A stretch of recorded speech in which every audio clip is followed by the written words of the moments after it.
Antes de los aviones, el ser humano ya buscaba la forma de volar. Durante el siglo XIX, los únicos vuelos posibles eran en globos aerostáticos o en planeadores sin motor. Aunque no se podía controlar completamente el vuelo, algunos inventores comenzaron a estudiar seriamente de cómo hacer máquinas que volaran como los pájaros.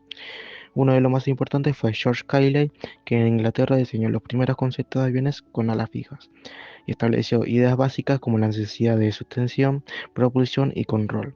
Más adelante, el alemán Otto Lilienthal construyó y voló planeadores que permitían cierto control en el aire, aunque sus vuelos eran breves y sin motor.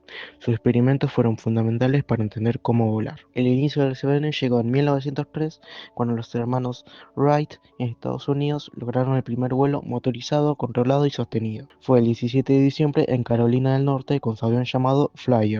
El aparato, hecho de madera y tela, voló 37 metros en 12 segundos. Aunque fue corto, este vuelo fue muy importante porque por primera vez una máquina voladora podía despegar, mantenerse en el aire, ser dirigida y aterrizar con éxito. Los Wright lograron esto tras años de estudio y pruebas. Su invento dio origen a la aviación moderna. La aviación en la Primera Guerra Mundial. Los aviones dejaron de ser solo experimentos y se convirtieron en herramientas militares. Al principio se usaban para observar enemigos desde el aire, pero pronto se armaron con ametralladoras y comenzaron los combates entre aviones. Así nacieron los cazas, pequeños y rápidos, diseñados para luchar en el aire, y los bombarderos, creados para atacar objetivos en tierra. Los aviones todavía eran frágiles y lentos, comparados con los actuales, pero su utilidad en el campo de batalla era clara. La guerra impulsó mucho el desarrollo de nuevas tecnologías aéreas y marcó el inicio del uso militar del avión como arma clave de los conflictos del siglo XX. Después de la Primera Guerra Mundial, la aviación vivió una transformación enorme. Al terminar el conflicto, muchos países tenían aviones militares en exceso y pilotos con experiencia.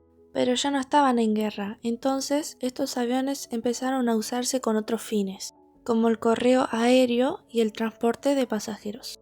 En los años 20 surgieron los primeros vuelos comerciales, aunque eran muy básicos, se usaban biplanos adaptados del uso militar, con cabinas abiertas, ruidosas y sin comodidad. Pero ya eran un gran paso, la gente empezaba a volar por negocios y turismo. En esta época también aparecieron los primeros aviones diseñados especialmente para pasajeros, como el Junkers F-13 en Alemania o el Ford Trimotor en Estados Unidos. Eran de metal, eran más seguros y podían llevar entre 4 y 12 personas. Durante los años 30, con los avances tecnológicos y motores más potentes, los aviones se hicieron más rápidos, grandes y cómodos. Las cabinas ya estaban cerradas y tenían asientos acolchonados. Y también surgieron las primeras azafatas, y volar empezó a verse como algo elegante y moderno. Hacia fines de los años 30 aparecieron modelos como el Douglas DC-3, que fue un avión que cambió para siempre la aviación comercial. Era eficiente, seguro y podía llevar muchos pasajeros. Y fue tan bueno que incluso se seguía usando durante la Segunda Guerra Mundial. Se puede decir que el periodo entre guerras fue clave para la transformación de los aviones. Pasaron de ser herramientas militares a ser medios de transporte para la gente, marcando el inicio de la aviación moderna.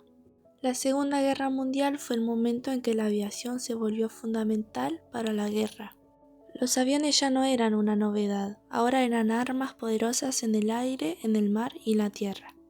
Cada país invirtió muchísimo en fabricar modelos nuevos, más rápidos, más resistentes y con mejores armas. Estos aviones de guerra se pueden dividir en tres grandes tipos. Los aviones de caza eran aviones pequeños, rápidos y maniobrables. Servían para atacar otros aviones o proteger bombarderos. Los aviones bombarderos eran grandes y pesados, con capacidad para lanzar bombas sobre ciudades, fábricas o bases enemigas.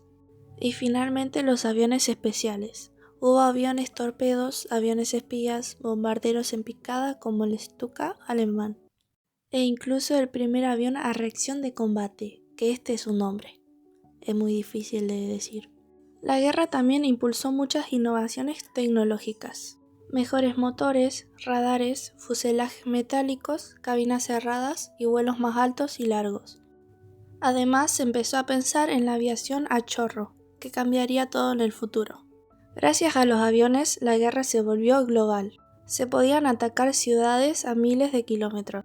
vigilar al enemigo desde el aire y mover tropas con rapidez. También causaron enormes daños y muchas muertes, especialmente en los bombardeos masivos de ciudades como Londres, Dresde o Hiroshima. La Segunda Guerra Mundial marcó un antes y un después en la historia de la aviación. Los aviones pasaron a ser un apoyo militar a convertirse en los protagonistas del conflicto. Después de la Segunda Guerra Mundial, la aviación creció rápidamente. Los avances tecnológicos de la guerra, como nuevos motores, mejores materiales y diseños más seguros, se empezaron a usar en aviones comerciales. En los primeros años se usaban aviones con hélice, como el Lockheed Constellation o el Douglas DC-4, que podían llevar más pasajeros y volar distancias más largas. Pero el gran cambio llegó en los años 50 con los aviones a reacción, como el de Havilland Comet y el Boeing 707. Estos aviones eran mucho más rápidos, más cómodos y podían cruzar océanos sin escalas. Gracias a estos avances, volar se volvió más accesible. Nacieron muchas aerolíneas y la aviación se transformó en un medio de transporte global y moderno. Y hoy en día los aviones son más modernos, más eficientes y tecnológicos. Están hechos con materiales livianos, consumen menos combustible y son más silenciosos. Pero todo gracias al conocimiento y a los avances que se dieron en este periodo.